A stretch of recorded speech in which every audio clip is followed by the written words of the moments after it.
Hey there, War Gamers, Trusting on Paint, and today, boom, we're going to paint some Battletech.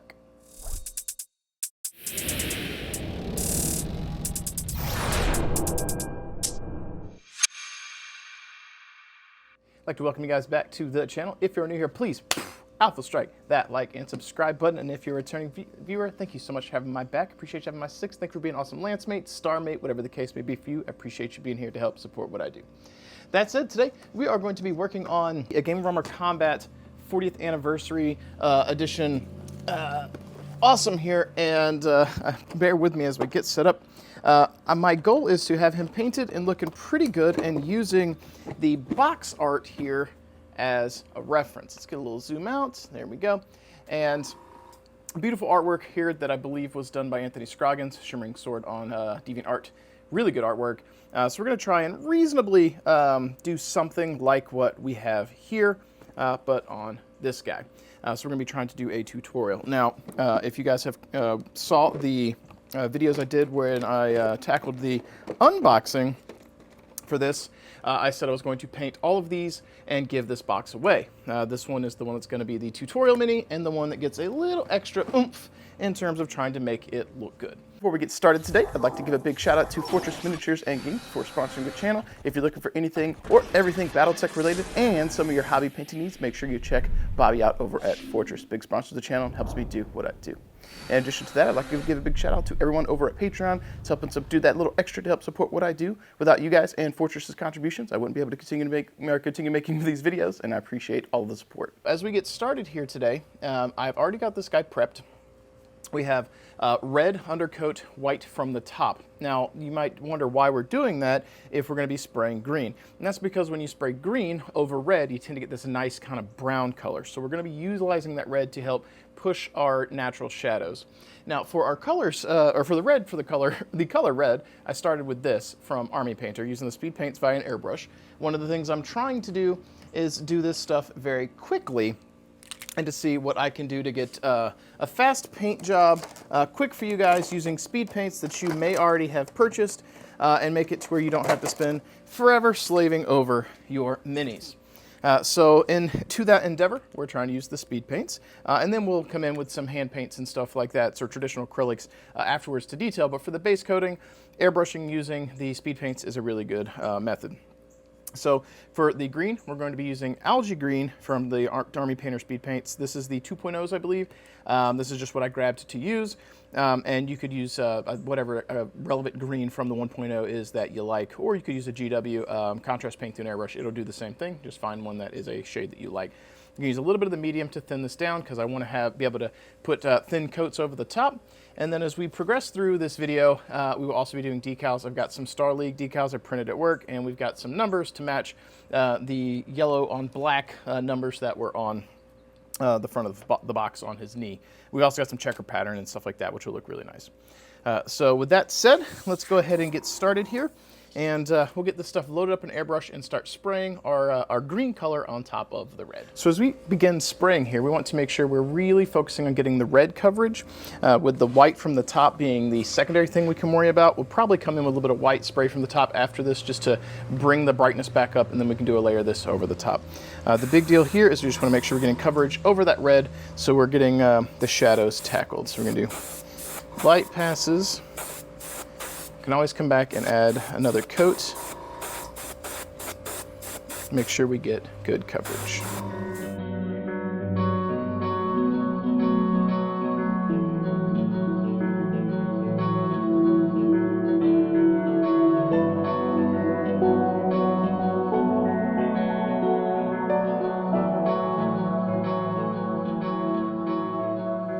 Now you notice as we're going here, some of the red's still showing through and we're having to do multiple passes. I thin this down so that we can do multiple coats until we get where we want to be. So we're gonna let this dry a little bit. I'm gonna come back in and hit the areas that are still showing a little bit more red with more of this green, so we get another coat, and once it's dry, we should have a really nice kind of brown looking green with a lighter green that we're focusing on from the top. So I've gone ahead and let the initial layer dry, reapplied another coat of that thinned down algae green over the red, and you see we've got this really nice dark green, almost kind of brown, and then when you flip it, you get the light green from the top. So where we sprayed, there's a little bit of overspray on some of these areas, and I want this transition to be a little bit more drastic. So I'm going to come in and we're going to spot highlight some white from the top to give ourselves a little bit of some more like kind of contrast from the shading, and then we're going to take this translucent paint and go over the top of that, and then we should have a much brighter green from the top. So let's go ahead and get our white prepped, and we can spray that.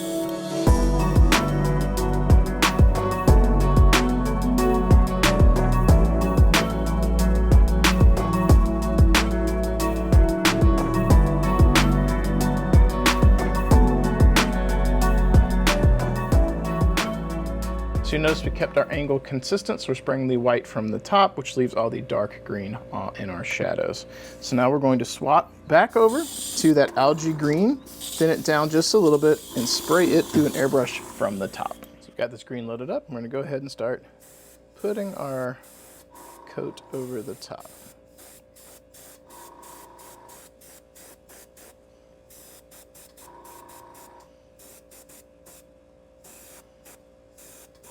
If we happen to cover up some of the stuff that was previously sprayed green, that's not white, it's just gonna kind of further darken it, which is fine. But those areas that we re-highlighted there with our white, we're getting that more kind of bright green showing through. That's one of the benefits of using these kind of transparent paints through an airbrush. You can really manipulate their use based on the pre-shading that you do before you start airbrushing. And you can do some of this with traditional acrylic paints as well, but it's a little bit easier with this translucent stuff. That said, I'm liking where that green is, so let's let that guy dry and we'll start moving on. For the next step, we are going to be doing some dry brushing, and for that we have pulled out our Pro Acrylic, and I'm using yellow, green, and pale yellow. 2 or 3 parts yellow green to 1 part pale yellow. Kind of just got to mix it until you get a color you like, and we're going to be using this to dry brush this this awesome till he looks awesome. And if you guys aren't familiar with this, I'm loading up the brush here, and we're working the paint kind of into the bristles and getting the excess out onto a paper towel.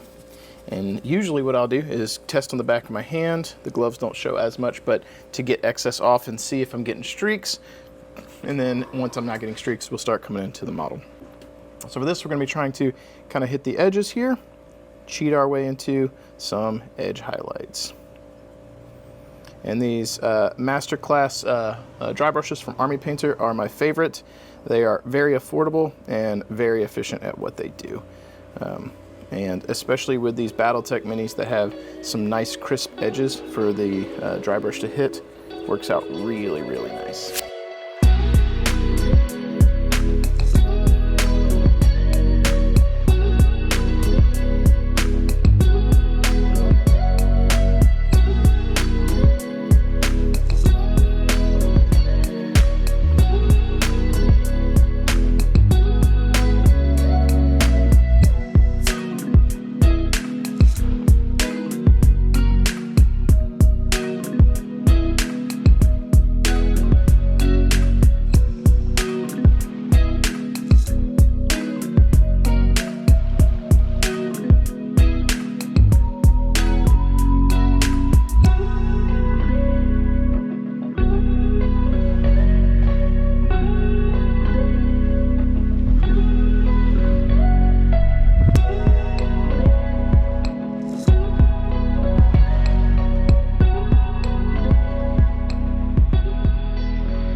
Get to a point where some of the areas are a little bit more difficult to reach, you can grab a smaller dry brush and try and get in there and target those areas. I've got a few of these spots that are not super easy to hit with the larger brush, but we'll come in with the smaller one and we'll try and get a little bit more of a targeted dry brush here. Trying to hit these sides of his little weapon housing here.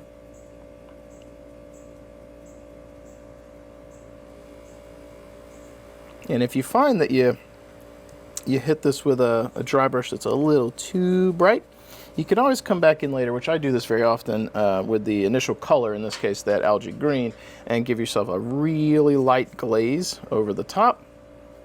Had a stray bristle there trying to get that. little light glaze over the top there to kind of tone it down and bring all your colors back together. So not the end of the world, but I'm kind of liking where this is at so far personally. And the dry brush just does a lot of heavy lifting for us when we're trying to get the edges and so forth on the legs, the arm housings, and so forth. So honestly, I'm really pretty pleased with how this guy is looking with minimal effort put into him thus far. And I think that he's going to turn out quite nice. Now, I think one of the next steps, if you were trying to go above and beyond on the detail on this, would be considering your edge highlight game, what it is you want to do on that department, if anything. But if you are trying to step it up, then you might be considering what you want to do. And what I've currently got slated is maybe this faded green as some extreme highlights on the Mini. But you can skip that if you want. For those highlights with the faded green that I was talking about, we're going to be trying to hit the kind of high points. Obviously, they're highlights, but you don't have to hit everything. So kind of pick and choose your battles, so to speak. Actually, we're going to ditch the glove. Some of you may not want paint on your skin. I'm used to the texture of like my thumb in terms of getting paint off of my paintbrush and being consistent with it. So we're just going to go back to Oath Faithful, what I'm used to. And as I'm pulling the paintbrush back, I'm kind of also rotating it a little bit, which helps form the tip. So we're going to come in here and start hitting some of the high points here, and you can use a couple of techniques in terms of edge highlighting. One of the ones I like to use is when I'm finding areas with a hard edge, is to use the side of the paintbrush. So in this case, we're going to hit this kind of area here, just drag, whoops, the side of the paintbrush very gently, and we'll get our kind of highlight done that way. And then some of them you can't do that, so you'll have to very carefully kind of trace the edge that you're going for, kind of like that. And I'm going to go ahead and hit this kind of straight line here, pull those highlights as best I can. And you'll see that this is very bright relative to the dry brush we did, but it's kind of more of an extreme, so I do a little bit of both, so I kind of get the best of both worlds, where I can highlight what is the kind of focal point, and then the dry brush hits a lot of the other areas, so I kind of cheat a little bit, so to speak, in terms of getting some definition on the Mini. So I like to use a little bit of dry brush with a little bit of edge highlight, and I find that those couple very well together. And then the same thing that I mentioned with the dry brush, if you feel like your highlights are just a smidge too bright, you can come back in at the end with your initial paint color, in this case that algae green. You can kind of put a little bit of a glaze over the top to tie it all back together. So we're going to be spending some time getting this guy edge highlighted up, but once you're done with that, it's definitely going to show. Mini's going to pop.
edge highlights meticulously done or painstakingly done. I had mentioned before that the highlights might seem a little bit bright. So I have come in with our algae green and thin that down just a bit so we can give it a quick little glaze to bring all the colors back together. This is kind of a trial and error on some things. If you like the bright highlights, go with it. If you don't, you can do this. Also, if the highlighting portion is taking forever, which it can, you can go with the heavy dry brush and be done with it. Call it a day. It all depends on how much time you want to invest into the miniature.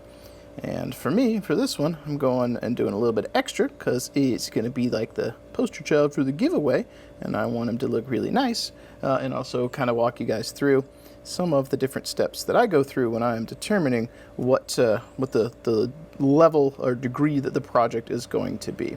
Not every project needs to be some crazy display. Sometimes you just want it done so you can play with your minis.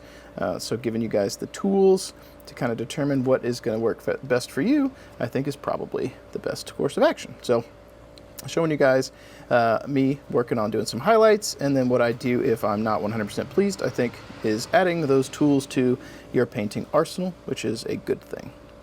So in this case, I'm just going to go ahead and get this coat fully on there, and I'm really liking how it's kind of bringing everything together. Tones it down just a skosh, and I probably thinned that down probably close to 1:1. It's pretty thin. I used a little bit of the speed paint medium to mess with the opacity, and then matched the mixture roughly 1:1 with water. So thinned it down because I wasn't trying to get like maximum coverage. I just want an ever so slight tint change on the piece. Now you'll notice there are no edge highlights on the checker pattern, and that's because I intend to go in and paint those black and white, because I think that's a spot on the Awesome that should just be black and white or black and blue or white and blue or whatever. I think it's a great little place to splash a little color on your piece, and it's a missed opportunity if you don't. Now, you don't have to. We could just leave them the way they are. We could edge highlight them, go from there. But again, I really think that little splash of color is going to be nice. And on this guy, having the checker pattern, I think, is going to break up all of that green. Now, the white and black is usually what I do, but you could probably get away with like gray and white. That might look good on here. Or maybe even blue and white. Blue and white might give a bit more of a like Davian feel. Maybe we don't do blue and white, since this is supposed to be a Star League era model here, or Star League model. I guess it could be the Ill Clan era as well, which I guess the new Star League is J Falcons, I think, right? I think that's the ones that Mr. Ward tasked with being that group. But that said, one little ramble later, and we've got our coat down, so let's go ahead and give that a quick second to dry. A little bit of movie magic there, and he is now dry. So one of the things I'd like to reiterate when you're approaching using the speed paints or anything like this is that even if you're not using them for what they're, quote, marketed for, they make for really good filters, glazes, things of that nature. So a lot of times, even if I'm using traditional acrylic paints like these, if I was airbrushing, which on this particular guy I probably would have used this as one of the airbrush colors to build up the green. If you are doing that, you can still lean on this to thin it down to adjust your colors, your intensities, and so forth. So I'll use a lot of speed paints, and I've got the full line of inks from Green Stuff World so that I can play with the saturation of my colors. So don't look at speed paints or contrast paints and think there's only one use for those. There's a lot of things you can do with those. Obviously, I'm using it through an airbrush. I've already used it on here as a hand glaze, and you can apply them by hand like you're just coloring or painting like a coloring book or something. So that said, just one little extra tidbit of information just to reiterate, it's the uses for your hobby supplies may not always be exactly what they're marketed for. It's how you use them. So now, with that dry, the next step is to come in with our gloss varnish and to gloss over this bad boy, because we are going to prepare for the oil wash step and decals. And for that, we want the surface to be slick. And when you're spraying this, you just want to make sure that you're not like overly pooling or anything. Nice thin coats of your gloss varnish on the Mini. And you really do want to make sure that you do hit all the areas though, because that oil wash, typically once it's on there, if it's not on a slick surface, it ain't coming back off. So with the process we're doing, it is imperative that the gloss varnish be down so that we can tidy up and clean up the oil wash once it's applied and dry. For the next step here, we are going to be using this stuff here. This is Mr. Weathering, or Mr. Weathering Color, their solvent basically, and we're going to be using their multi-black. This is really good stuff for doing an oil wash on a Mini, getting some nice definition, and not having to work hard to get it. So we're going to shake this up, and then we'll get going. So for this, we're going to be applying some of this solvent over the Mini first to get the area kind of nice and wet, and then we'll come in with some of the oil wash over the top because it'll be it'll wick down into the recesses, so you'll see right here. We can kind of blend that in and let it wick around. Really easy way to get, look at the two different legs. Really easy way, whoops, sorry, go this direction, to get some nice definition on here without actually having to work too hard to get it. And then if you happen to put a little too much, the cleanup step is super easy. One thing I will say is on this particular step, use brushes and materials you don't mind tearing up. Do not use your very expensive paintbrushes doing the oil wash step. Using the solvent in the oil wash and just the process tends to be aggressive, and you get stuff in the ferrule and it's just nasty. So it looks good on the Mini, but use disposable brushes. One might say use the right tool for any given job. That said, we're just going to come in, work our oil wash onto the Mini until we are satisfied.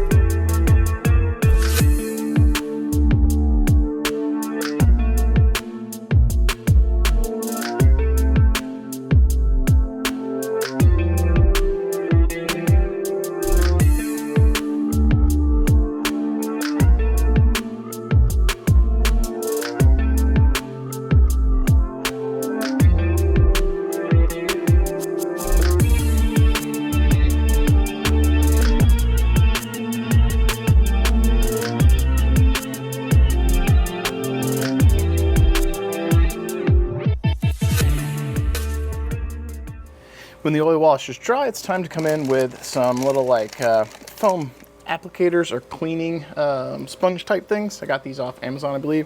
We've got a couple of sizes here. I've got the small one, and then I've got like a large one, right? So you can use these for large surface areas, and these in the hard to reach spots. So for that, we're going to come in with a little bit of clean solvent, dab some off on a paper towel here, and then come in and just start wiping the surface to get the surface level excess off.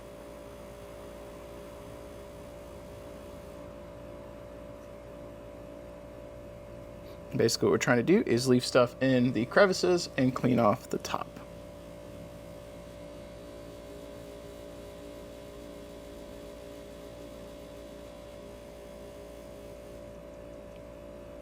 If you are like me and also kind of working at a brisk pace with the Mini, if you're at all worried about this process, make sure before you even do any of it that you've given it ample time to dry.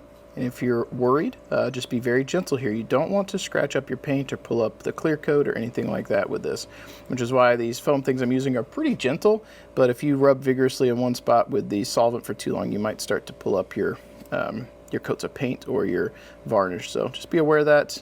Go slow, be methodical, and you'll be all right. When I'm doing this, I usually do this on large batches of minis, so like a whole company, 12, 16, 20 minis at a time, and I'll just pop on a YouTube video or a TV series I like, and I'll just kind of zone out, vibe while I'm cleaning my minis.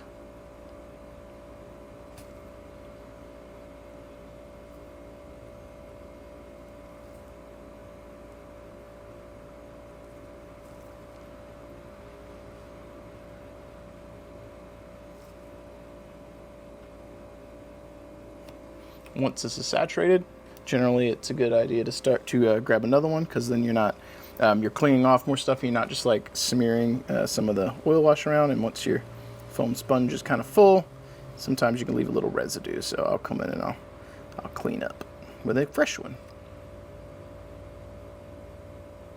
Sometimes people ask me when I do this, shouldn't you do the decals first? You can 100% do the decals first.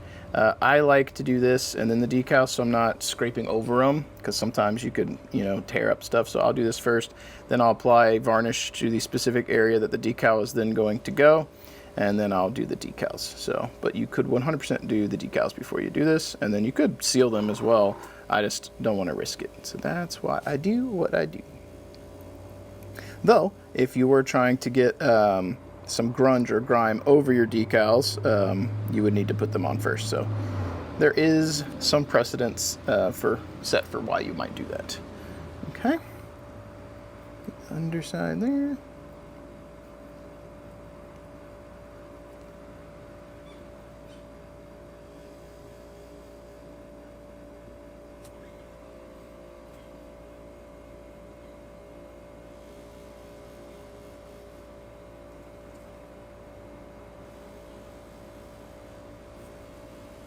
Okay, I think that actually looks reasonably cleaned up, if I'm honest.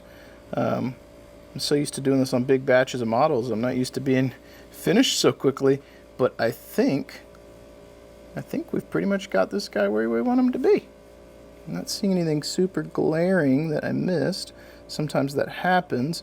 It is important that you really are confident you've got everything cleaned up to your likeness, because the next step is going to be sealing the model up. And once you do that, this stuff is locked in. Once you varnish over, and you don't want this stuff to be locked in if you don't want it. But I think we got it. I'm being a little zealous to make sure I've looked at everything, because I finished those Irbies recently, and there was a few spots where some of this was pooled up way more than I had thought it was, and I couldn't go back and clean it. But I'm pretty happy with where that's at. I think that looks pretty good.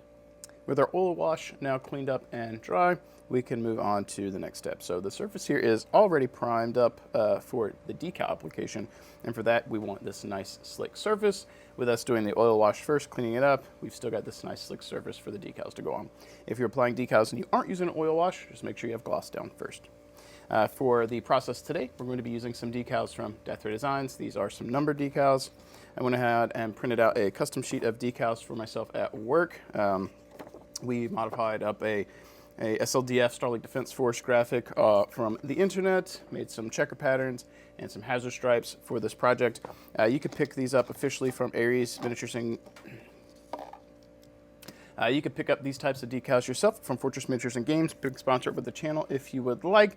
I did not, because sometimes these are in stock and I can just print them at work. But despite us doing custom decal offerings at DRD, we cannot do these because we can't sell an IP we don't own, but I can print them for personal use, no problem.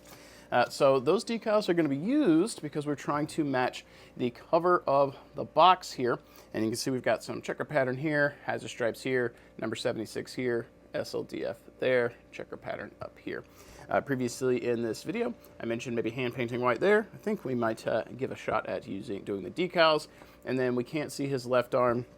I'm going to go ahead and put the SLDF symbol on that one as well. So he's got it on both sides because it doesn't have one forward facing and we don't actually see on there. So I think that's a reasonable liberty to take with the miniature here.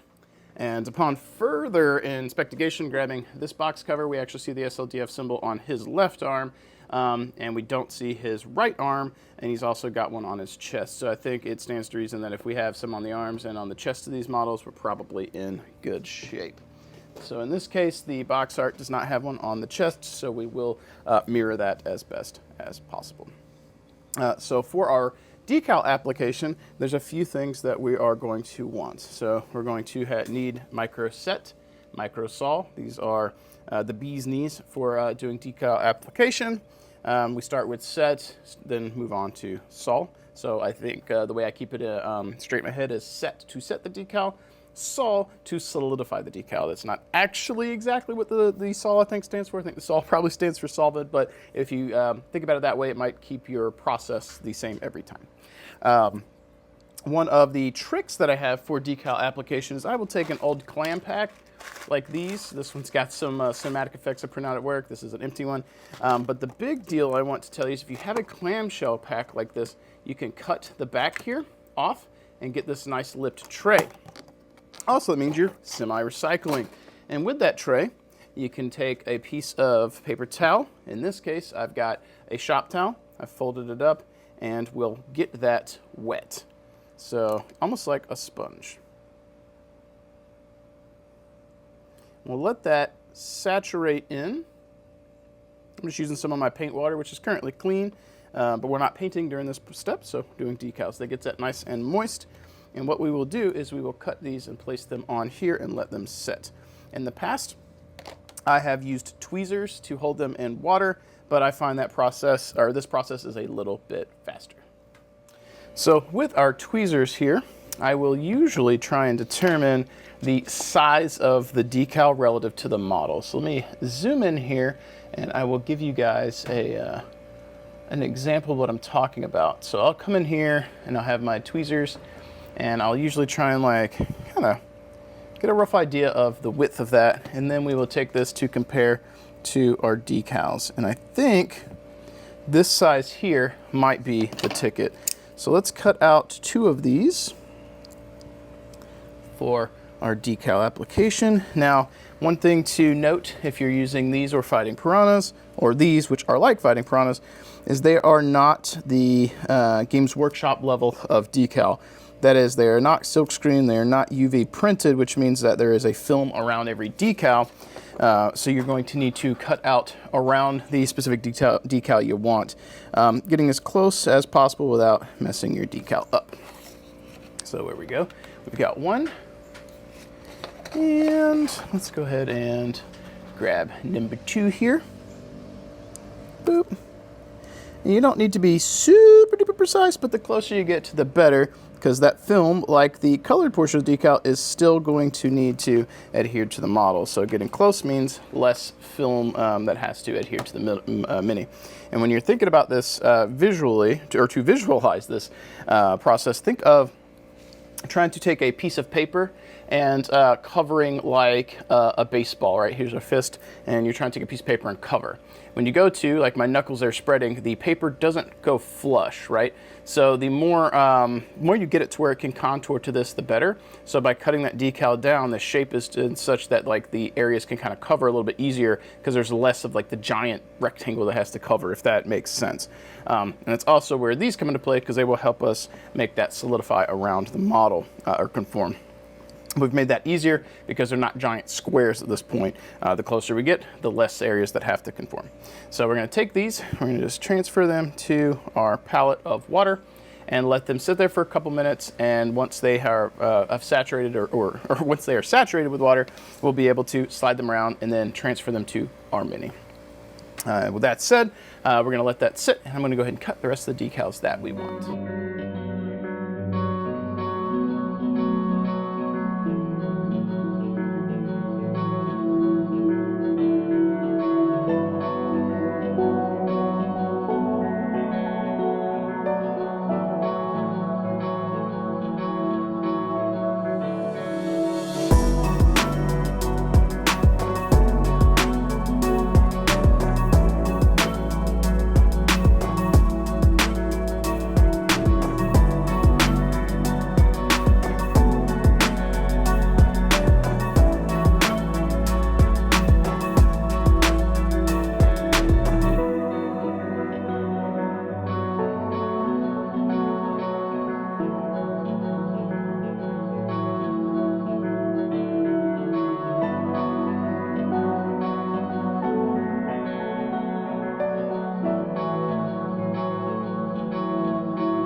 Okay, so we've got our decals down here. The few at the bottom here are still softening up or absorbing the water. But I kind of want to go through the process or mental processes for why things are lined up the way they are. So we've got our two SLDF icons, one for here, one for here. We've got our 76 to go here. And then we have our checker pattern now. As I was cutting these in the footage, it was probably sped up with a little bit of music.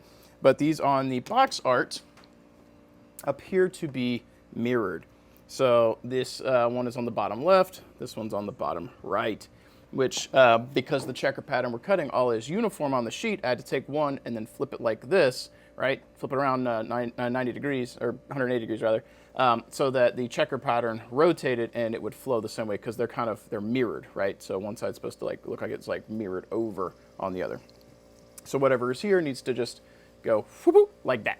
So we've got the decals lined up this way, so when I pick them up, I know. Now when we apply these decals, we're going to be trying to line them up on this edge here, which is going to be the easiest one, and then try as best we can to fold over and come to the back, and we'll probably have some overlap, and then we'll probably cut around it once it's kind of adhered a little bit to get the excess off. The hazard stripes that we have here are also kind of mirrored. We have bottom left to top right to bottom left. So they're also kind of mirrored. So I cut those and rotated them. So the one on the left is going top right to bottom left. Actually, they're both going the same way, aren't they? I thought I had those flipped. Hang on. Is this one supposed to be flipped? Beep, beep, beep. There we go. Oh, ooh, that might actually work. Not the way that I was thinking. And with a little off camera magic there. Noticed I had cut this the wrong way. So we fixed it, and now you can see that it is soaking up the water. Back to our previously recorded footage that I was trying to work on. We were talking about how this is going bottom left, top left, bottom right. So they're mirrored. So we have bottom left to top right to bottom left. So they are indeed mirrored. And I have these on here so that it'll keep me grabbing and placing them in the right place, and also kind of goes left to right on the model.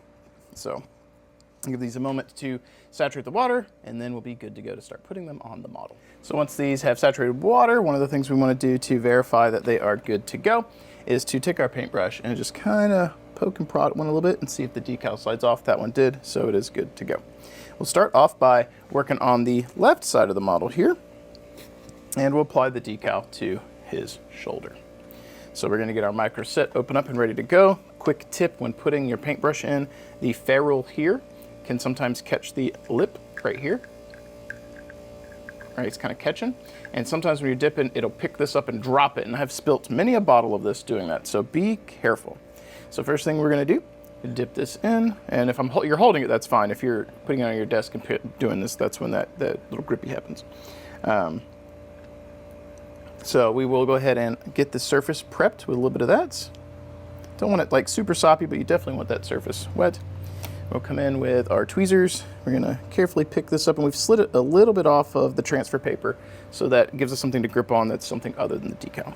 Now I usually use an X-Acto blade in the back of it to kind of slide this off into place. You can also use your paintbrush, but sometimes I feel the paintbrush kind of sticks to them. So we're going to come in and kind of slide this with the side of our brush into place until we are happy. And sometimes I find the brush can't quite grip, or it slides too much. And if I want precision, I'll come in with the back of our X-Acto blade, the non-sharp edge, kind of lightly apply pressure and slide that in until I am happy. In this case, I think we've got that in a spot that looks reasonably level and in line with that circle. So let's go ahead and transfer that on this side. Be careful when you flip. In this case, the plane of this is probably such that that's not going to touch the ground, but if it is, be patient and wait. So let's go ahead and get some more of our micro set here. Apply a little bit to the surface. And we will slide that a little bit, if it's ready.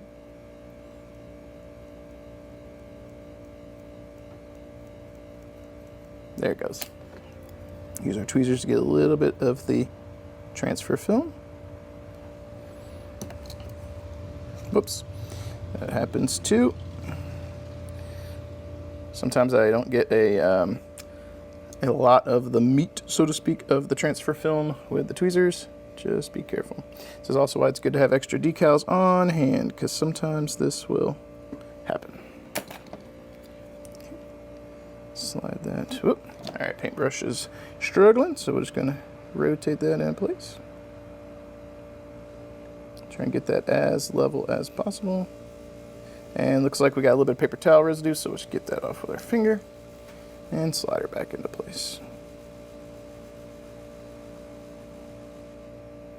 Okay, now it looks like that's reasonably level. Let's verify here. I've kind of got the point of this one on that side and the point of the other one is not quite level. So I'm trying to use points on the model to help me level out the decal. And then this might be a little OCD-ish, but the point here of the star is kind of on the bottom level of that indent or that panel line. Same thing for right there. And then aiming for this one and this one as well. And I'm going to slide that ever so slightly to our left. And I think we've got our orientation pretty reasonably consistent with the other side. So give that a moment to dry before we go on to applying the sol over it.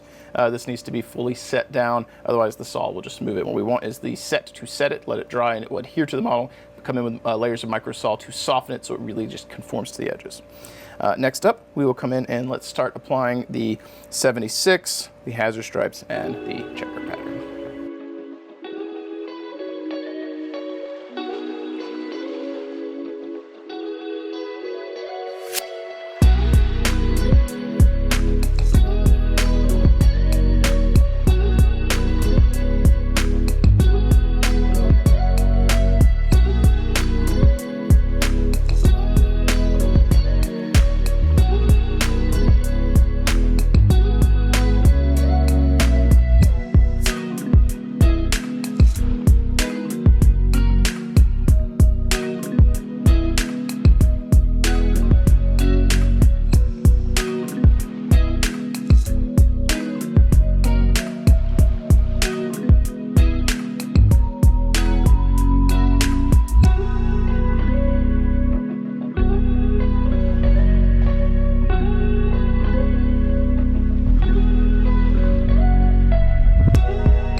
And just like that, we have our decals down for the first step anyway. And what we want to do now is allow these to fully dry. We've applied this over the top after setting them on. Let that fully dry so that you can come in with multiple layers of micro sol. What that's going to do is allow some of these, like these right here, and these to really conform down into the crevices. But you want to let this dry first, then come in and apply those layers. As you can see, we have given this ample time to dry, and after applying multiple layers of the micro sol, especially up here, we've gotten the decal to conform about as good as it's going to get. But you can see as I'm rotating the Mini, it's still shiny, so the next step after this is going to be applying a matte varnish. For that, I generally like to use the Mecha Varnish first, followed up with the AK Ultra Matte over the top. I find the Ultra Matte doesn't adhere to the gloss as easy and it beads up. The Mecha Varnish does just fine, so I'll do this, and then I'll put the Ultra Matte over the top. This is also designed for Gunpla models, Gundams, and those models are models that get a lot of use, and they move them around and manipulate them, and this is supposed to help prevent the paint from chipping as best as possible, so I figure this on top of this, coupled with the matte varnish over the top, is going to give a piece that ostensibly we're also going to play with the best possible chance of keeping its paint job in a good condition for as long as possible. So with our varnish loaded up, we're going to go ahead and start applying the matte varnish, even thin coats. And you'll notice I'm kind of spraying from the bottom first, back and forth, and now I'll rotate and I'll come from the top.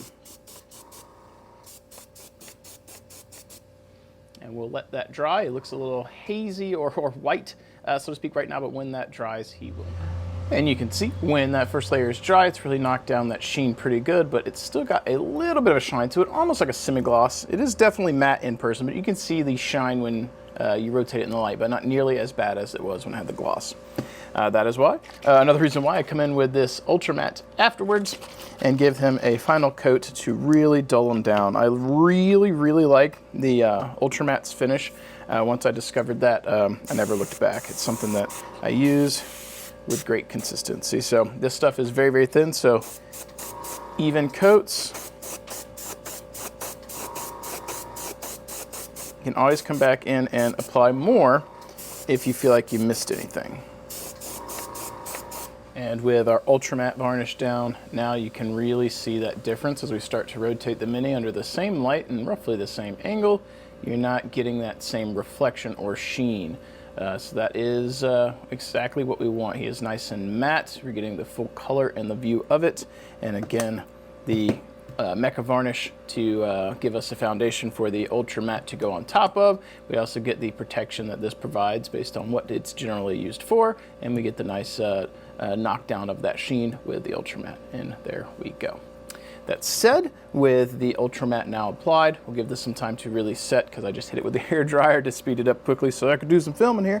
But the next step is to come in and start working on all the details. And considering the current state that we're in, I don't think we've got a lot we're really going to have to do. So as we transition to the next step, we're going to be working on his barrels here and here and see what we might be able to do with his cockpit. So we've switched up cameras here, and you can get a nice good look at the Mini we have. So for the picture that they have on the front of the box, he's got some interesting details in this area that are black, and I think we might try our hand at doing those. I'm not sold on if we want to do the checker pattern by hand here, because I feel like a decal might have sufficed. But the other pattern is not too bad. It's literally blacking out the spot right here, this spot right here, and right in here. So I'll probably focus on the chest instead of going up into this area. Just black that out and leave the little triangle kind of wedge that it's got going on. It also looks like the head has some teeth and stuff on it. I'm not going to do that because the picture's not giving me a good enough look at what that would look like. And again, I think a decal would suffice. That said, when I do stuff like this, I really like to use contrast paint. You can grab a speed paint of choice. I like these because they're pre-thinned and they have nice coverage without having to work too hard at it. So one of the things that I'm going to start off today doing is coming in here and touching up the checker pattern first, right?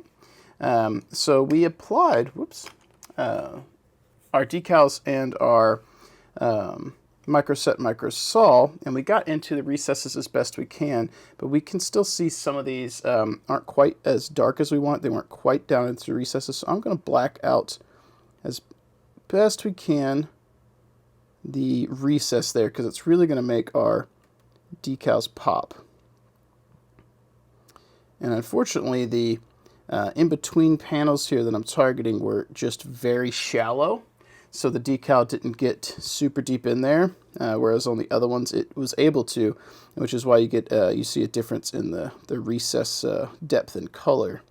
So we're just coming in and we'll trace those out, and our checker pattern will be much more vibrant, because by having that dark line next to them, you can already see the difference. That dark line next to them is going to make them stand out. So it's going to make the high point or the bright point next to them look brighter. And this, with this contrast paint, it's already super thin. So just kind of use the tip of our paintbrush and work that in. And there we go. We've got all the checker patterns outlined. And I also went around this area here, right around the arm, and blacked out right there. So we got that separation between checker pattern and green panel. One of the things I really like to do with this is to black out weapons and stuff that I'm going to primarily be black as it is. So we'll come in here and we'll start blacking out his gun barrels as well. Now this is really nice. Again, this contrast paint is basically like thinned down black paint. And if you don't get to the coverage you want on the first application, you can always come back in for another coat. But I really like this because it goes on super thin and you don't got to worry about thinning down black paint. Now, is thinning down black paint in the end of the world? Not at all. But if you've got a contrast paint or a speed paint on your desk, might as well work smarter, not harder, right?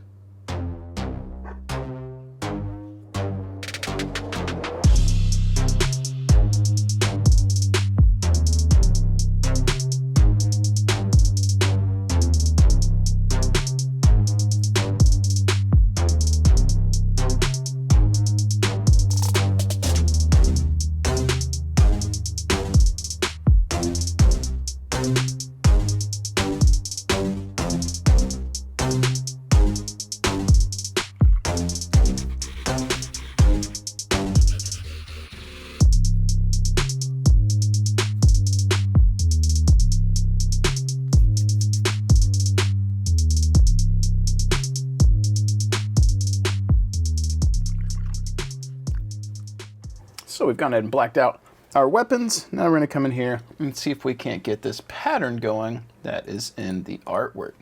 So it's looking like it's got kind of a triangle right around here that it's got blacked out. So we'll see if we can't get us a little triangle. How far does it go? About halfway. So we'll go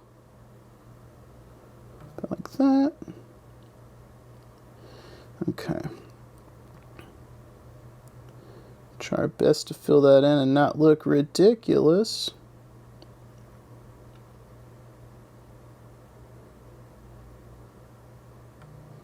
And again, this is why I like those speed paints. Are nice and thin and very forgiving. All right, so the next part is just leaving a little stripe of green here that looks like it goes all the way to the edge. So let's just do something like, whoops, not enough paint in our brush. Let's go ahead and just pull right here. And in this case, we can always tidy up, but I think we got the angle about right on that. And we'll flip them over and try and do the same thing this direction. Okay. And then we can fill in with the black as needed. Now, oh yeah, so we're not going to go all the way because it does leave a little bit of green right on the edge. So we'll just black out the bottom.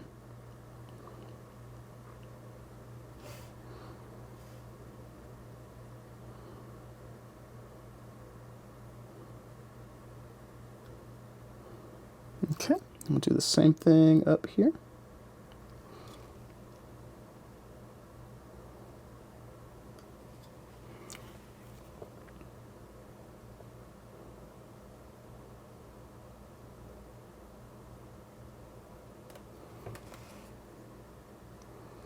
All right, so the top side's not looking quite as good as I want. I think maybe we go ahead and continue it up.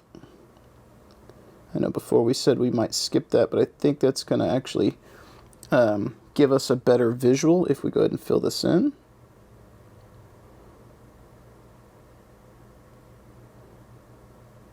Okay.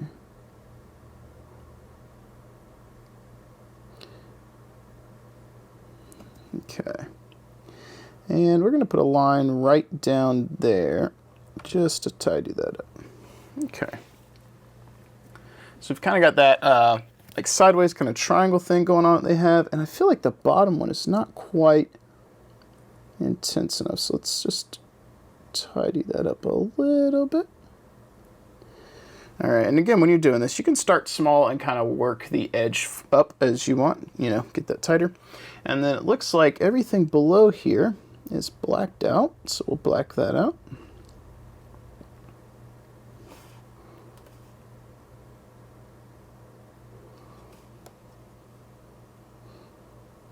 And we won't black out the whole, like, whole armor piece. We'll just go down the side a little bit here and tidy up. Kind of keep it in line with what we did above.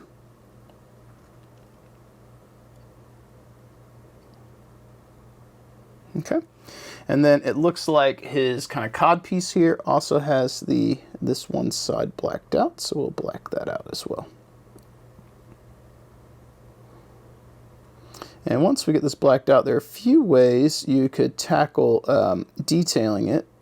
We are going to add some manual highlights, but if you come in, you could also do some targeted dry brushing.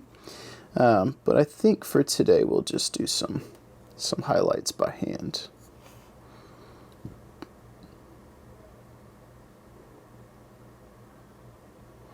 And again, when you're doing this, I haven't mentioned this part, but trying to have smooth coats and go sort of, I guess the term with the grain might not make sense, but basically making sure your brush strokes are going the same direction so this is thin and even and you're not getting crazy lines. And I suppose the question that is left is, do we wish to do checker pattern here? And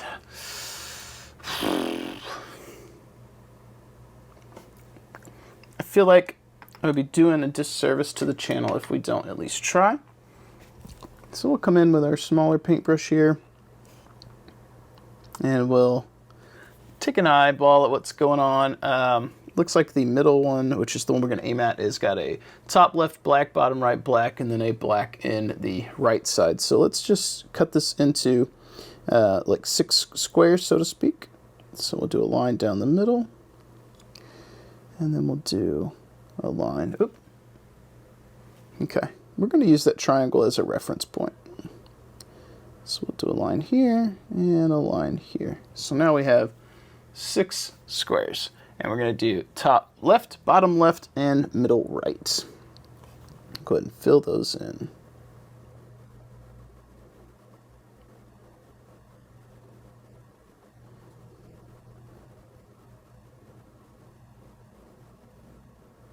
And on the square next to the kind of triangle, I'm going to try and leave that green highlight in the middle as a little bit of a separation point, because I think that's going to help sell our effect just a smidge better. And then just to separate the panel, we will come down the side here, just black out the edge. And then we're going to connect the top here. Go. Actually, I don't quite like that, but we're kind of stuck with that one. So I suppose we'll go up, and we'll add ourselves one checker pattern that goes over the armor panel here. And I think one thing that is interesting about doing these types of tutorials and videos is you guys get to see me painting kind of live, so to speak. I mean, this is not live, but you're seeing me do this naturally. This is one take, basically. And I've made a mistake, and you're seeing how I would approach learning from it. And in this case, we're taking a Bob Ross approach. Instead of freaking out, we're just going to call it a happy little accident. And now our checker pattern rolled over the top. Once we highlight, that's going to be a lot easier to visualize. So we're going to come down the next panel here, and it looks a little bigger, but to be consistent, let's just go ahead and give it the same kind of treatment, and we'll cut it into 6 squares like that, and try and continue our checker pattern. So this one's going to be top right this time.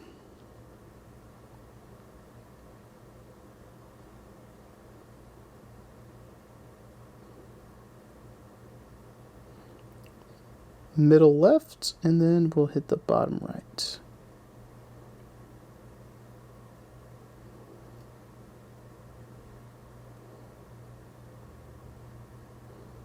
And don't worry that we don't have the separation we had with that green line. When we do our highlights with the gray, we'll get some separation added back. I'm going to go down the edge here, just tidy that all up. And we're going to get a fine point and give ourselves a little bit of a recess there. Yep. All right, so we've got the pattern as best we can based on what we can see in the picture here. It's technically got some black on this leg, but we're not going to do that. This is super duper dark, but once we get the highlights, I think it's going to pop much better. For our weapon bits, we're going to be coming in with some Pro Acrylic Neutral Gray. We're also going to be using a little bit of bright neutral gray as well, but we're going to start with this. I like to layer up my highlights, so to speak. And for this, we're going to work on some dry brushing on the weapons. We just got to find a small dry brush. Here we go. And for that, I really like these Army Painter, if I can get this to focus, there we go, Masterclass Miniature Dry Brushes. Now I've got some of the Artist Opus ones. They're really nice, but they're so expensive, I find myself not wanting to use them.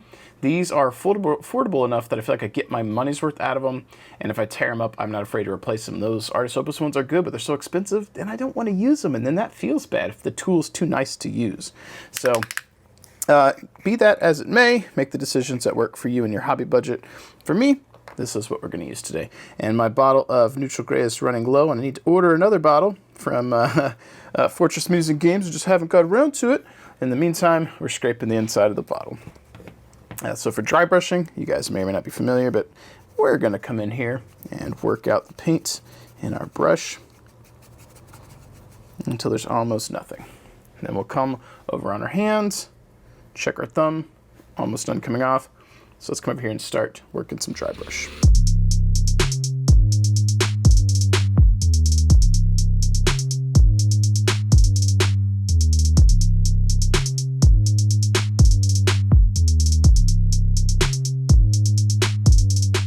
You can see this is super duper subtle, which is exactly what we want. That's not over the top at all. Very subtle. And if you want to do targeted dry brushing, you could try and get in here, but this is so big, I'm afraid I'd hit those panels. So for these areas in the middle, it's just going to be straight highlights. Once we've got that laid down, we're going to come in with a little bit of bright neutral gray here. We're going to come in with a little extra on top. Now we're going to mix with our brush here, right on there. Not worried if the paint mixes, that's fine. It'll tone down the bright neutral gray ever so slightly. Work it into our paintbrush as we do. Check on our hand. And as you get older, like me, and you start getting these wrinkles in your hands, they pick up the dry brush quite well. So as you get older, your dry brushing hand palette gets more effective. So now we're just going to hit, and this is going to be much brighter, so go sparingly with this one.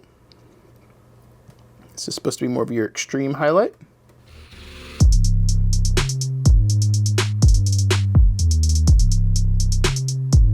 There we go. That looks super nice without actually having to work that hard, right? While we let the gray dry brush we did here dry, I've gone ahead and grabbed some of our neutral gray here, and I have applied it to our palettes. Little plastic palette here. And I've got a dropper bottle with water. This is roughly 1 to 1 to 1, water, drying retarder, and flow improver. And I'll just put a little bit of that in here. Boop. And we'll mix that up. And what we're going to do now, while those dry, is we're going to go ahead and highlight the rest of the black areas we have on the Mini. Now, you might think with a dry brush that stuff will dry fast. It will, but generally, I like to wash over it to tone it down and then do a final highlight. If you wash it too quickly, you'll pull the paint right off, so I like to wait. So in this case, while that's drying, we will work on other stuff. So with that, we're going to grab our neutral gray, and we're going to come in here and just start putting on some edge highlights to our panels here. Now, if you were inclined to try and go above and beyond, you might actually try and do a little bit of a gradient here. We're not going to do that today because that involves wet blending, but if you do decide to do any wet blending, check this stuff out. If you happen to follow Suge from CSO, good friend of mine, Mr. Eric, he's pretty cool. I turned him on to this, and he's done some incredible wet blending with that, and it definitely is the easy mode product to help you with that. So, but in this case, we're just going to rely on good old-fashioned straight-up edge highlights to get the job done for us.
There we go, we've got our first highlight done on those, and now we're going to come in with our bright neutral gray and give ourselves a bit more of an extreme highlight. For our bright neutral gray application, we're going to be trying to be very cognizant of where it is. You can see on the back of our thumb it's very bright, so we want this to be an extreme highlight, not a full highlight. And when I say that, I mean we're going to be aiming for the top edges, not the full area. So like this area here, I'm going to be aiming for the top left of the mini and not the full side, because we want to give the illusion of the hot spot or the bright area does not need to traverse the whole panel, if that makes sense. And that's going to make our edge highlights look even better, more clean, and more like we put some thought into where we want them to be. And you'll see this sometimes on heavy metal style, Warhammer style minis. Generally they'll do like a dot, so you'll have like, here I'll give you an example. You'll have like an L shape, right? Like this. I'll have like an L, and then you'll see them do kind of like this. All right, in the top corner. You could do that too. That's very common on checker pattern. I generally try and fade or pull the highlight just a little bit, which is where the water mix I have in my dropper bottle is so helpful, is because it's got a little bit of drying retarder and thinner or flow improver in it, so it helps a little bit with this. And even more so if you're really worried about it, grab that Josanja Magic Mix. That will it'll help fade this really nicely. But we're going super basic today, so we're just using my water mix. And you'll see those highlights look much just that extra little bit just really makes them pop relative to the other ones that we have here.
There we go.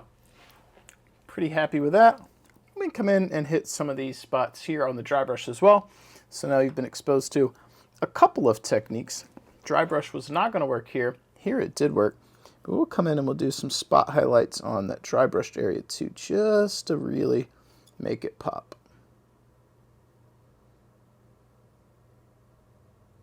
And you can see we did dry brush with this bright neutral gray, but you can see how the highlight manually is so much brighter than the dry brush was.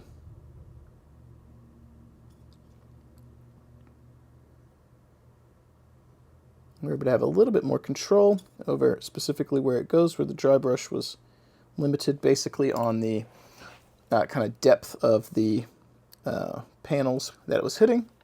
This one is not, because we are kind of controlling specifically where this one goes.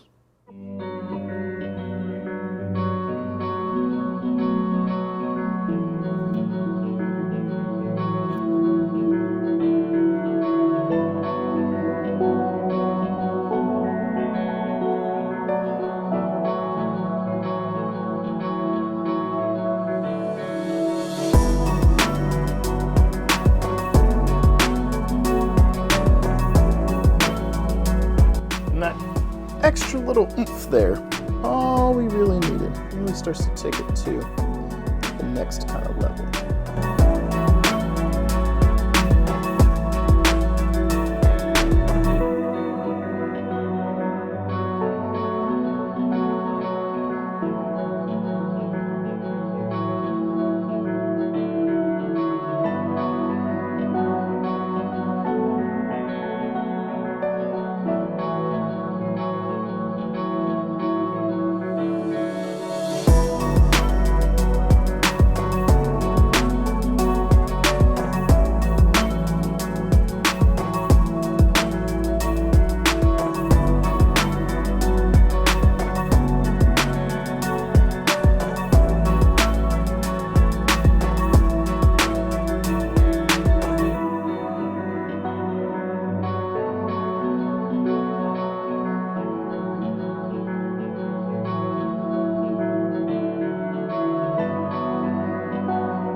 Pretty happy with where those are, and just a little extra oomph on those edge highlights really brings it together. I think that's very clear at this point for you guys that you can see that. So we're going to give these a moment to dry, which is the theme with our video here. Everything must dry, and then we're going to come in and tone these down a little bit with a wash technique that I have. One point of note, if you were spending extra time here, you could come in and highlight the areas in the center of the chest on the green to really brighten that back up. We're not going to do that, but that is something you could do if you wanted to. For the next step, guys, we're going to be using Tenebrous Blue ink from Green Stuff World and Opulentus Black. We're going to mix those approximately 6 parts to 1. So we're going to have 6 parts black to 1 part blue. And I save all my little water bottle lids for mixing. It's a good way to kind of recycle. I guess not recycle, but reuse. Good way to reuse those and get a secondary purpose out of it if you happen to be using plastic water bottles. So we've got 6 drops of that in there. Get our Tenebrous shaken up. 1 drop of that. Whoops, I guess that was 2. Oops. All right, let's get a little bit more of this in here then. It's going to be way more ink than we needed, but I accidentally got 2 drops. So we currently have 12 drops in there. We're going to go 1-to-1 with this, so 12 drops of this.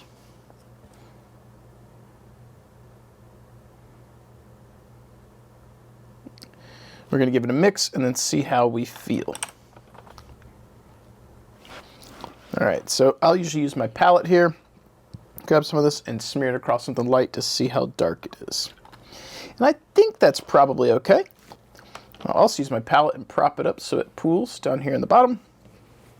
Come over here and grab our mini, and we're going to put a thin coat across everything. We're not trying to wash this in the sense that we get a lot of pooling. We're putting it on like a glaze in that we want to have a nice thin coat for coverage and minimize the pooling as much as possible. So what we're doing here is we're tinting the surface area ever so slightly with this blue-black mix, which I really, really like. I personally think this really ties black together, and if you've seen my Wolf's Dragoons or any of the black I do, this is generally the process that I go through.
please. Now, dry, it's time to come in for the last step, and that is to do final spot highlight to bring it all together. Remember when I was talking about doing kind of the dot? We're sort of kind of going to do that, but not really. Do a little bit of what we were doing before, except really focusing on the edge and pull a little bit. So it's going to look kind of similar to a dot, but we're pulling ever so slightly because we want it to look a little bit more impactful and meaningful than just simply dotting the area.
And there you go. Those highlights really make a huge difference. They're very impactful and they don't take a lot of effort to really bring this guy to the next level. Once the highlights have dried, I've gone ahead and applied a little bit of our matte varnish over the top to seal those up and have the finish match the rest of the piece. Next up, we're going to be working on the details for the barrels and the cockpit. Now, the cockpit on this one is a little bit of a pain in the butt to get into, so we're not going to be doing anything super duper crazy on this one, but we will get a little bit of a color in there.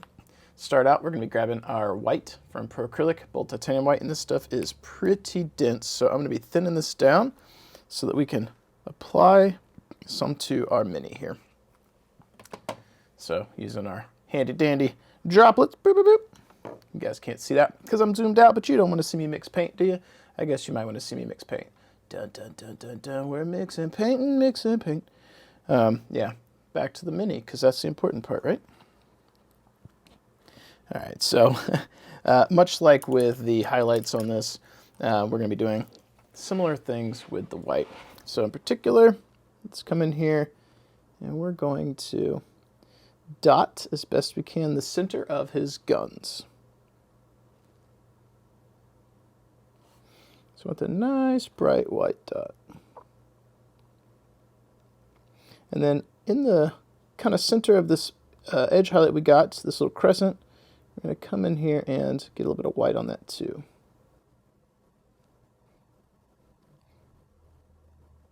There we go. And this one we're going to leave in the photo reference. It looks like that one is not lit up, so maybe it's some kind of autocannon or something, I'm not sure. Come in here. Here we go.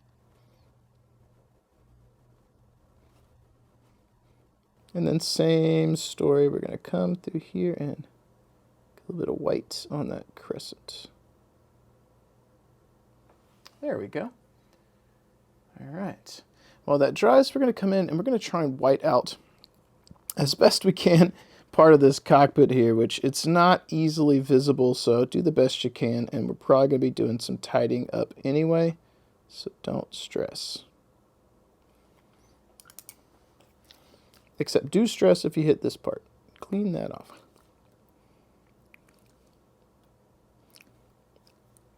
Like I said, this of the canopies we could be working on, the Awesome's got a very small, narrow kind of visor slit to get into. So then he's got a little one on the side over here. Just going to fill that in with white as best we can.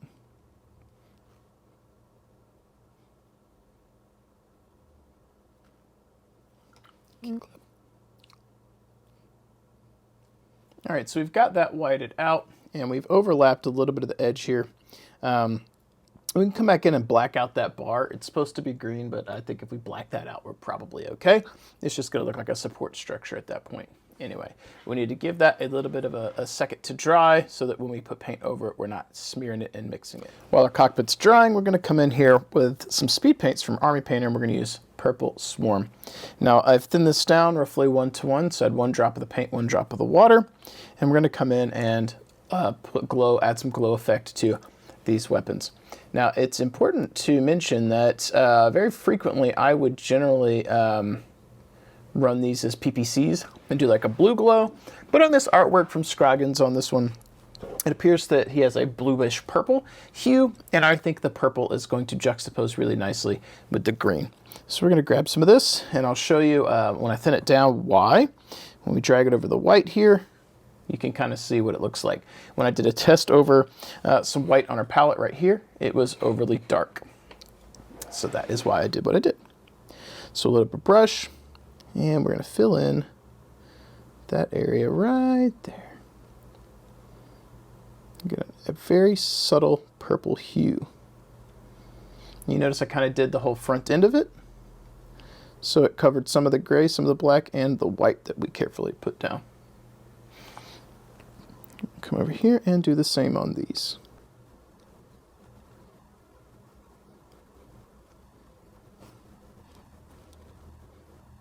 And you'll see that one is filled up and we can't see the white, so I've pulled some paint off our paintbrush. We'll come in here and wick away some of that. There we go. Have a very slight purple hue to our weapons. For our cockpit, we are going to be using some maize yellow from the Army Painter Speed Paint line, as well as Nuclear Sunrise. I've got those in these little handy dandy paint or water caps here as well, and we use that as kind of our palette, so did not thin these down.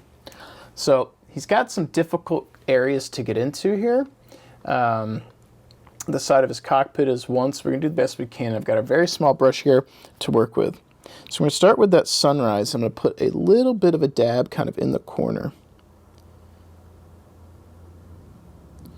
Trying to be cognizant of where the rest of the paint is. I'm going to come in, grab a little bit of that yellow. We're dabbing the other corner, and we're going to try and feather that a little bit.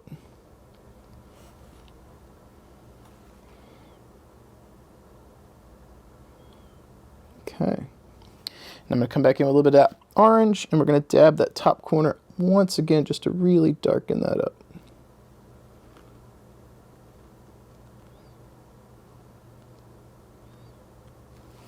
There we go. So now we'll do the same thing on the front. Get some of that Nuclear Sunrise down. A little bit more than that. Okay. We'll grab a little bit of that maize yellow.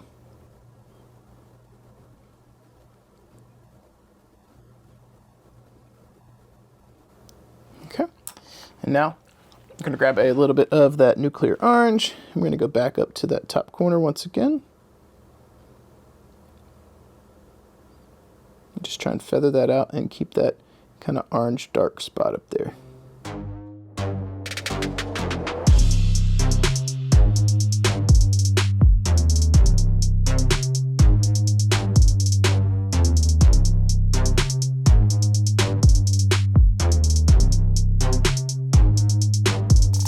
gone ahead and blacked out the bar there and put a little bit of an outline on the bottom edge of the cockpit so it really brings that all back together.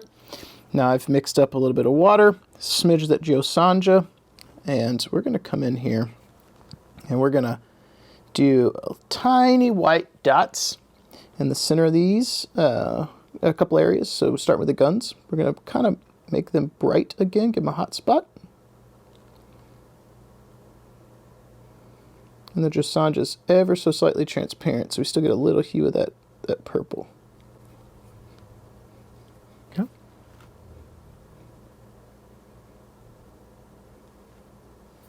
All right, now we're going to grab some of that white, and we're going to do the best we can to try and dot the top corners of our cockpits here, or glass here, if we can get in there.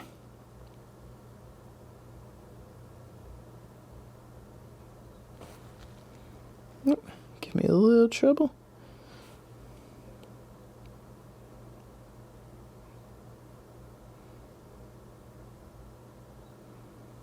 So got one there, very subtle.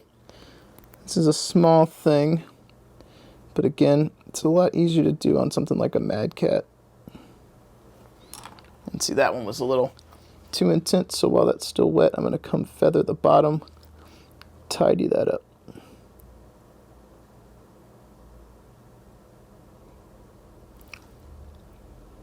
There we go. Not hating that one. That makes me think that this one's still not quite intense enough, so let's come back in and get that dotted a little better. There, whoop. There you go, it's a little better.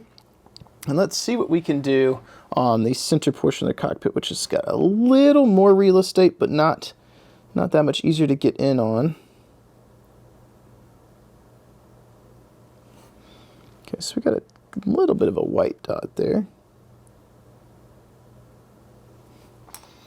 And I'm going to feather the bottom edge of that off, because I want it to be very subtle in there.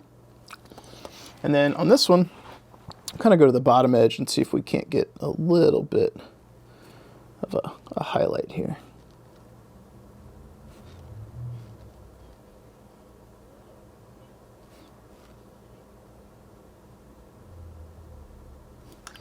A little bit of white touch there, so while it's still wet,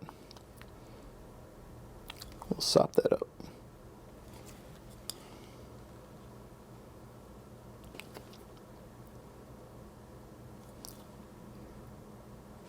And when we're looking at our cockpit with that little hint of white here, and the dots, it just adds a little intensity to it. And I'm really digging how that guy's looking. For the final touches on our model, we're going to come in with a little bit of silver. For this, I've got silver from Pro Acrylic here, and we're going to hit some of the areas in between his arms. I think that's really going to help make him pop, and it's going to juxtapose really well against the muted mattness of the piece that we've currently got.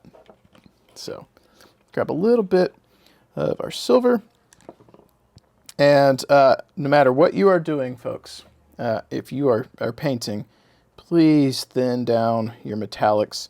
If you don't, you will very quickly and easily get brush strokes and thick paint on your piece. So I highly recommend you thin down your metallics and do multiple coats if necessary. If you're going to get impatient with something, don't get impatient with metallics. They'll come back to haunt you and you'll regret it, I promise. All right, so we're going to come in here and we're going to hit these two kind of circles.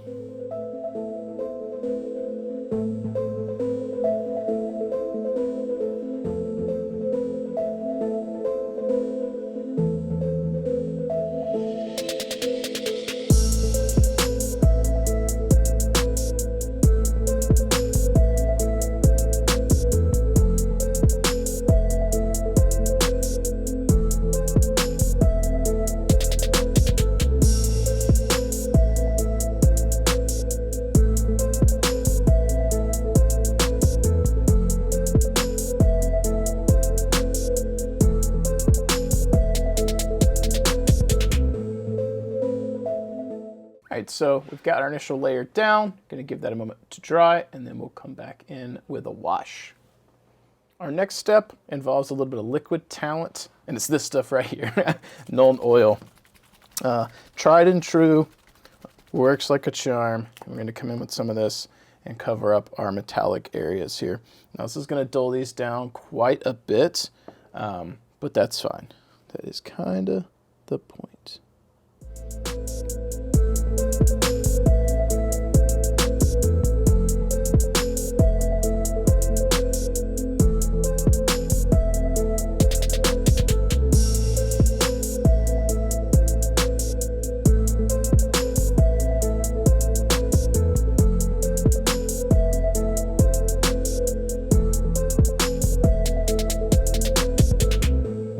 With our wash mostly dry now, you can see how it's really dried matte and toned it down quite a bit.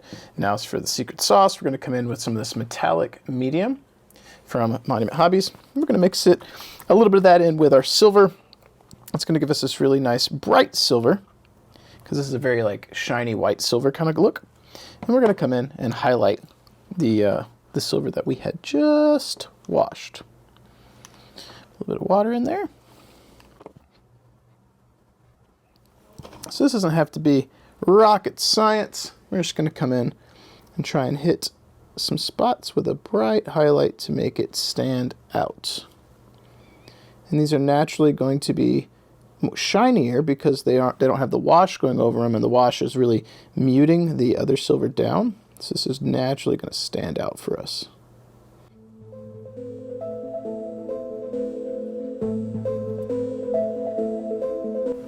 And generally, I will focus a lot more on making sure the highlights at the front look the best, because that is the spot that's going to be the most visible.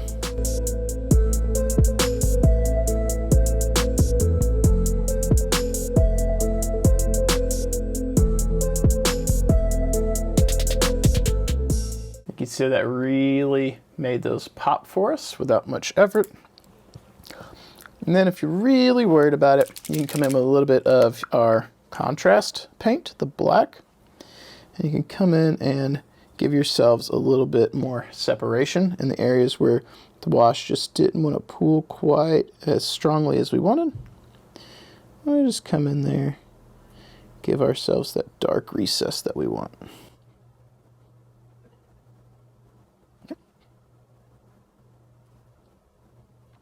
And we're just going to sop up that a little bit, clean that up, just a smidgel-digel. And there we go. I think our model is looking great. The last thing that we can do here is minor, and this is if you really just want to add some extra detail. You can come in with this here, our faded green, and we'll do some light scratch marks on this bad boy to make him look like he's got a little bit of extra battle damage.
And with that, I'm pretty happy with our light scratch marks all over the Mini.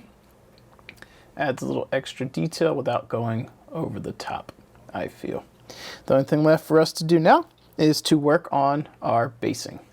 For the basing step on our mini, we're going to be using for a couple of things that are relatively easy to source. First and foremost, we've got a food container. I have filled this with a variety of rocks and sand and debris that I like for basing, and then I put weathering powder in it, and then I shook this up and gave it a really good shake. It mixes it up, colors our basing, which is really nice. And then we're going to have some PVA glue that I've got in this right here. So that's white glue, Elmer's glue. And then we're going to use a little bit of some Woodland Scenics Snowflake, because I think we want to have a little bit of a snow base going on with this. And then we're going to come in with some grass tufts, and I think maybe we'll do strong green.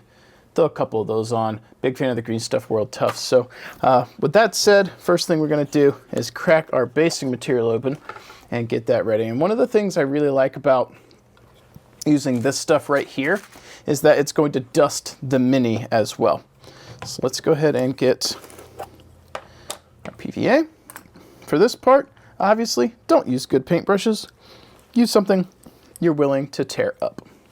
So I'm moving my good brushes away from my water here because I don't want to accidentally grab the wrong one. So let's go ahead and get us a brush here. And this is water soluble too, so it'll come out of a brush, but just don't use a good one. Use a poo-poo one you're willing to destroy. You can clean it and get some extra use out of it.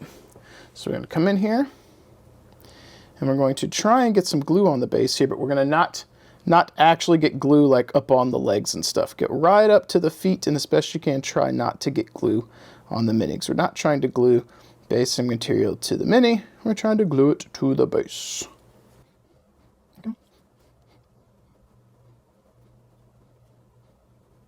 Okay, so I think we've got good coverage on our glue. If I'm honest, we're just going to put a little extra dab here just to make sure we get enough to grab on a variety of the interesting bits. Grab them off here, grab our stuff, and I usually give it a little shake like this and get it kind of down to a corner. We'll take our mini, swirl them around.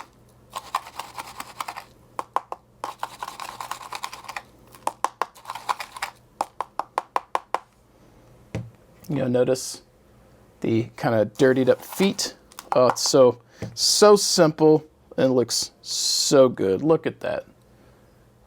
One of the things you might want to do after this is to spritz this with isopropyl alcohol to have the weathering powder bond to the model and then give them another swish so this doesn't wipe off as easy. But in general, this is a really nice and easy way to get a dusted look on your minis.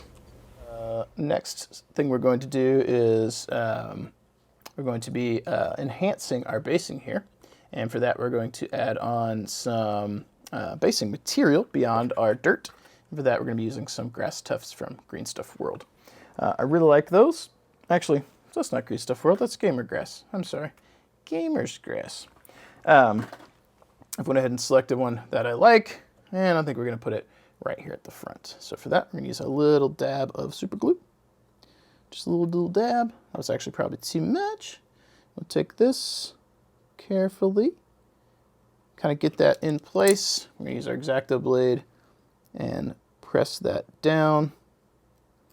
And I kind of, whoops, stabbed it too hard. And I'll kind of press down on it and hold to get it to stick to the base. There we go. Just took a little bit of a second. And basically I'm kind of pressing down into the basing material to get it to adhere. And then I'll come from the rear and look at it and see if it's lifting up. Push down back here. All right. So now we've got our grass tuft. For the next part, we're going to be applying some snow. And for that, we're going to be using our Woodland Scenics Snowflake. And we're going to get just a little bit of this, and we're going to put it into one of our white caps. We don't need a huge amount of this. That's probably plenty that I was able to just scoop out. And we're going to mix that with some PVA glue. Now, one of the problems or pitfalls people have when they make snow basing is they will put the glue down on the base and then put this over the top. You don't want to do that because then the glue dries and it really constricts and pulls everything down. And that is not what you want to happen. So if you mix this in and you make like a paste, when it constricts, you've got this snow material saturated inside the glue, and it looks more natural. So put a little bit of water in that, a little bit of glue, and we'll make ourselves a paste. Don't worry about the extra stuff that's falling off the side. That's a whoopsie on my part. And let's get a little bit more water in there. A little runny. One of the beautiful things with PVA is it's water soluble. So you can thin it down a little bit. And you notice we're getting a really nice snow looking paste here. There we go. Scoop up a little bit of that extra. All right, so I'm pretty happy with where that is currently. Let's come back to our mini here, and we're going to line the rear of his base with some snow.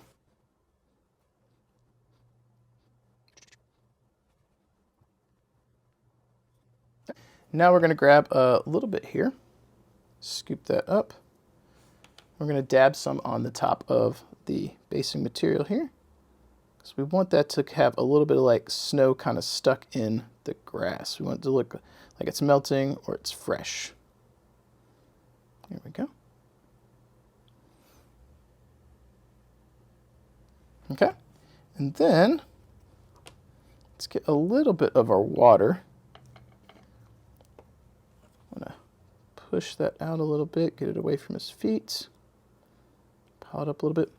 Now we're going to grab a pinch of this fake snow with our fingers here, and we're going to put it over the top.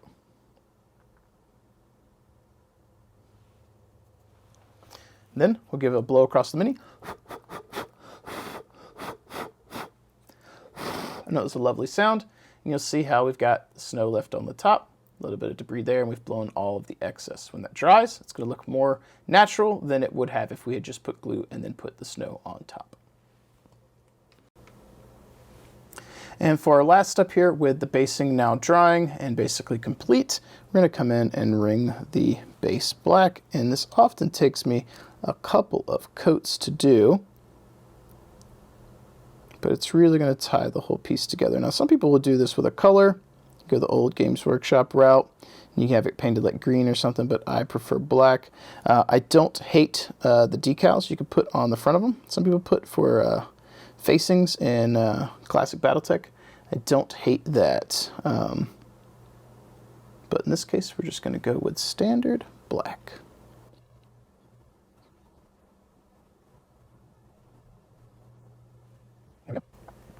We'll give that a moment to dry, see if it needs a secondary coat, and then I think we're just about finished. All right, guys, so finally the base is dry here. I went ahead and blacked that out after we did the basing material, and there is our mini. It is looking super duper swell, in my opinion, and I think for the amount of time and effort put into it, this has turned out really nice. Hopefully you guys learned something from this, learned something new, and always remember that there's never, it's never the way, there's always a way. So how you decide to paint is a combination of the tools in your tool chest and which one you want to grab at any given moment to achieve an effect. I think we've done a variety of things here that you could put into your tool chest to learn how to craft a mini and a paint job for yourself. Hope you guys enjoyed. Please sound off in the comments below. As always, make sure you hit that like and subscribe. Keep painting your models, keep rolling your dice, and I will catch you guys in the next one. If you made it this far, you're probably a viewer that already hits that like button when you see a video come up. You're probably already a subscriber, and you probably jump into the comments down below to help support the channel, to help support that algorithm. But if you're looking for some other ways to help support the channel too, make sure you check the description down below. Maybe you want to pick up some paints from Monument Hobbies. That's my paint of choice. The Pro Acrylic line is chef's kiss, good stuff. Maybe you want to check out some of the offerings from Death Designs, where I work in my day job. We got plenty of 3D printed products, as well as MDF terrain, some of the stuff that I have designed myself and we play with here on the channel. And if you're looking to bolster your Battletech ranks, miniatures, and offerings, make sure you check out Bobby from Fortress Miniatures and Games. He's one of the main supporters of the channel as well, and supporting any of these companies helps support what I do and helps to ensure that I can continue to bring content to all of you. If you want to become a super supporter, I highly recommend you guys check out the Patreon. You guys get that extra little edge to help push more content out, and I really do appreciate that. And my ultimate goal on the channel is to continue to be able to not only put out the content we have now, but but to get to a point where you can put out more content later, whether that be battle reports or painting tutorials or just more rambles, anything at all. I'd like to be doing more content for you. This is something that I enjoy. I like being able to cast a light into the darkness to bring a little bit of hobby positivity to all of you and make you feel good, and also enjoy playing games myself. As we do the final sign off here though, I do want to go ahead and switch on over and do the scroll of awesome to showcase all the Patreon supporters, the super supporters of the channel, to give them some recognition for helping support what I do. Thank you guys so much, and I will catch you guys next time.